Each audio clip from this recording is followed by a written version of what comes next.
وسبق لك شفتي طائر السنونو اللي تتقولوا نتوما طائر الابابيل؟ واش ممكن يكون نفس الطائر اللي تكلم عليه القرآن وقال عليه ابابيل؟ خليك معايا غادي نوريك الفرق.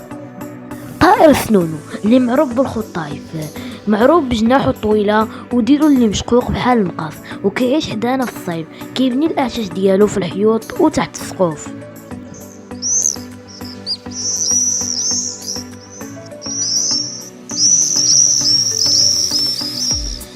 ولكن في القرآن الله تعالى قال: وأرسلنا عليهم طيرا أبابيل، سورة الفيل. واش شكون هما هاد الطيور؟ وأرسل عليهم طيرا أبابيل ترميهم بحجارة من سجيل.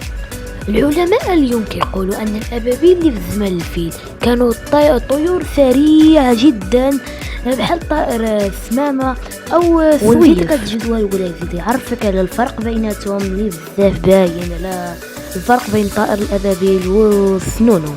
هانتوما تشوفوا الحقيقة الجدول واضح، وقفوا فيديو وقراوه.